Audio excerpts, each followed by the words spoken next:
அனைவருக்கும் வணக்கம். நான் காயத்ரி கிருஷ்ணன். இன்றைக்கி நம்ம ஓட்ஸோட ரவையை சேர்த்து சூப்பரான ஒரு டிஃபன் ரெசிபி. மெயினாக இது டயபெட்டிக் ஃப்ரெண்ட்லியான ரெசிபி. வாங்க எப்படி செய்கிறதுன்னு வீடியோக்குள்ளே போய் பார்க்கலாம். மறக்காமல் நம்ம சேனலை சப்ஸ்கிரைப் பண்ணிக்கோங்க. இந்த ரெசிபி பண்ணுறதுக்கு பார்த்தீங்கன்னா நான் இன்றைக்கி 1 கப் அளவுக்கு ஓட்ஸ் எடுத்திருக்கேன். சாதாரண ஓட்ஸ் தான் எடுத்திருக்கேன். 1 கப் எடுத்திருக்கேன். அதே சைஸ் கப்லேயே பார்த்தீங்கன்னா 1 கப் அளவுக்கு ரவை. ஓட்ஸும் ரவையும் ஒரே அளவு எடுத்துக்கணும். ரவை நீங்கள் எந்த ரவைனாலும் யூஸ் பண்ணிக்கலாம். வறுத்த ரவை, வறுக்காத ரவை, எந்த ரவைனாலும் நீங்கள் எடுத்துக்கலாம். இவ்வளோ தான் தேவையான இன்க்ரீடியன்ட்ஸ். வாங்க இது எப்படி செய்கிறதுன்னு பார்க்குறதுக்கு ஃபஸ்ட்டு மிக்ஸி ஜார் எடுத்து வச்சுருக்கேன். அதில் நம்ம இந்த ரெண்டையுமே போட்டு நம்ம ஜஸ்ட்டு ஒரே ஒரு சுற்று பிளெண்ட் பண்ணி எடுத்துக்க போகிறோம். ஃபஸ்ட்டு நம்ம எடுத்து வச்ச 1 கப் ஓட்ஸ் சேர்த்துக்கலாம். கூடவே நம்ம எடுத்து வச்ச 1 கப் அளவுக்கு ரவை. இதை மிக்ஸி ஜாரில் பிளெண்ட் மோடில் ஜஸ்ட்டு பல்ஸ் மோடில் ஒரே ஒரு சுற்று மட்டும் சுற்றி எடுத்துக்க போகிறோம். பாருங்கள், இந்த மாதிரி இருக்கணும். ரொம்பவும் எல்லாமே அரைஞ்சு பவுடர் ஆகிடக்கூடாது. இந்த அளவுக்கு லைட்டாக அந்த கொரகொரப்போடு இருந்தால் தான் நமக்கு அந்த டிஃபன் ரெசிபி நல்லா வரும். சாதாரணமாக நம்ம ஓட்ஸில் பார்த்திங்கன்னா இந்த மாதிரி கஞ்சியெல்லாம் போட்டு சாப்பிடுவோம். இப்படி ஒரு தடவை நம்ம இன்றைக்கி ஓட்ஸ் ஊத்தாப்பம் தான் பண்ணிகிட்ருக்கோம். வெஜிடபிள்ஸ் எல்லாம் ஆட் பண்ணி ஓட்ஸ் ஊத்தாப்பம் ரொம்ப டேஸ்ட்டாக சூப்பராக இருக்கும். குட்டீஸ்க்கெலாம் கூட நம்ம ஈவினிங் டைம் செஞ்சு தரலாம். வெஜிடபிள்ஸ் எல்லாம் போட்டு பண்ணுறனால ரொம்ப நல்லது. இப்போ நம்ம அரைச்சி வச்சுருந்த அந்த ஓட்ஸ் ரவை பவுடரை ஒரு மிக்சிங் பவுலில் மாற்றிட்டு கூடவே நம்ம 1 கப் அளவுக்கு தயிர் சேர்த்துக்க போகிறோம். எந்த அளவுக்கு நம்ம ஓட்ஸும் ரவையும் எடுத்தோமோ அதே அளவுக்கு தயிர் எடுத்துக்கணும். ஃபஸ்ட்டு தயிரோடு சேர்த்து இதை கலந்து விட்டுக்கோங்க. தயிர் மட்டும் பத்தாது, தண்ணியும் தேவைப்படும். ரவையும் ஓட்ஸும் நல்லா தயிர் அப்சர்வ் பண்ணிக்கும். அதனால் இன்னொரு 1/2 கப் அளவுக்கு தண்ணி தேவைப்பட்டது. அதே கப்பில் 1/2 கப் தண்ணி விட்டு இந்த கன்சிஸ்டன்சியில் மிக்ஸ் பண்ணி மூடி வச்சிடலாம். 15 நிமிஷம் கிட்ட அந்த ஓட்ஸும் ரவையும் இந்த தயிர்லே ஊறி வரட்டும். இப்போ கரெக்டாக ஒரு 15 மினிட்ஸ் ஆயாச்சு.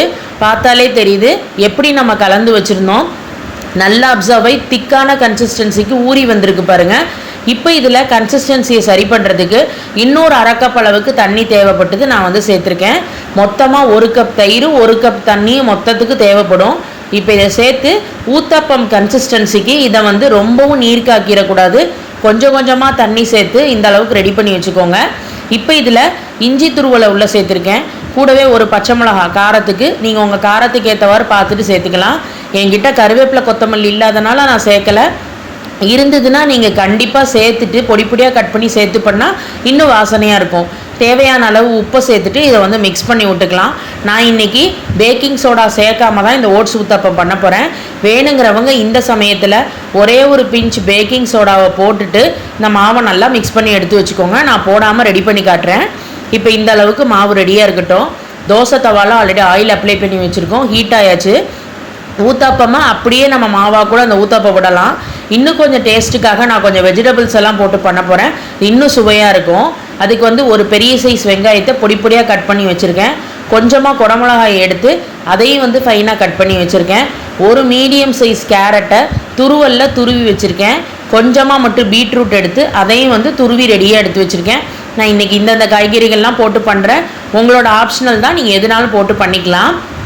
தோசை தவாவில் நம்ம ரெடி பண்ண மாவை ஒரே ஒரு கரண்டி எடுத்து ஊத்தப்பம் மாதிரி இருக்கணும், கொஞ்சம் மெல்லிசாவும். அப்போ தான் நம்ம வெஜிடபிள்ஸ் எல்லாம் ஸ்ப்ரெட் பண்ணுறதுக்கு வசதியாக இருக்கும். அந்த அளவுக்கு விட்டுட்டு சுற்றி நம்ம ரெடி பண்ணி வச்ச அந்த வெஜிடபிள்ஸ் எல்லாத்தையுமே ஒவ்வொன்றா மேலாக தூவிட்டு சுற்றி ஒரு ஸ்பூன் எண்ணெய் விட்டுட்டு அடுப்பை இருக்கிறதுலே மிதமான சூட்டிலே வச்சுக்கோங்க. மூடி வச்சு தான் நம்ம வேக வைக்க போகிறோம். மூடி வச்சு பண்ணும்போது மேலே அந்த காய்கறிகள் எல்லாம் வெந்து மேல் லேயர் நல்லா சாஃப்டாக இருக்கும். கீழே பார்த்தீங்கன்னா கிறிஸ்பியாக இருக்கும். ரொம்ப டேஸ்ட்டாக இருக்கும். மூடி வச்சு ரெடி பண்ணி எடுத்து ஒரு தோசை எடுத்து காட்டியிருக்கோம். ஊத்தப்பம் எவ்வளோ டேஸ்ட்டாக இருக்குது பாருங்கள். பார்க்குறதுக்கே அவ்வளோ நல்லாயிருக்கும். டேஸ்ட்டு சூப்பராக இருக்கும். இதே மாதிரி இன்னொன்று ரெடி பண்ணி காட்டுறோம்.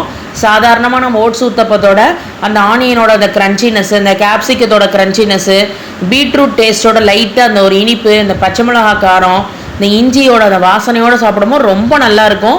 நான் சொன்ன மாதிரி இன்னும் நீங்கள் அந்த கொத்தமல்லியெல்லாம் போட்டு பண்ணிங்கன்னா இன்னும் சுவையாக இருக்கும். வேணுங்கிறவங்க மாவில் கூட கொத்தமல்லியை டைரெக்டாக போட்டுக்கலாம். இல்லை கொத்தமல்லியை நீங்கள் இந்த மாதிரி வெஜிடபிள்ஸோட மேலாக தூவுறதா இருந்தாலும் தூவலாம். உங்களோட சாய்ஸ் தான். இதே மாதிரி எல்லா மாவுக்கும் ஊத்தப்பத்தை ரெடி பண்ணி எடுத்துக்கோங்க. இன்னொன்று ரெடி பண்ணோம். அவ்வளோ அருமையாக வந்திருக்கு, சாஃப்டாக. சைட் டிஷ்ஷே தேவையில்லை, நம்ம அப்படியே சாப்பிடலாம். கண்டிப்பாக எல்லாருமே இந்த ஓட்ஸ் ரவையை வச்சு இந்த டயபெட்டிக் ஃப்ரெண்ட்லியான ரெசிபியை ட்ரை பண்ணி பார்த்துட்டு ஃபீட்பேக்கை மறக்காமல் கமெண்ட் பாக்ஸில் ஷேர் பண்ணுங்கள். ப்ளீஸ் ஃப்ரெண்ட்ஸ், மணக்கோலம் குக்கிங் சேனலை சப்ஸ்கிரைப் பண்ணிவிட்டு சப்போர்ட் பண்ணுங்கள். தேங்க்யூ.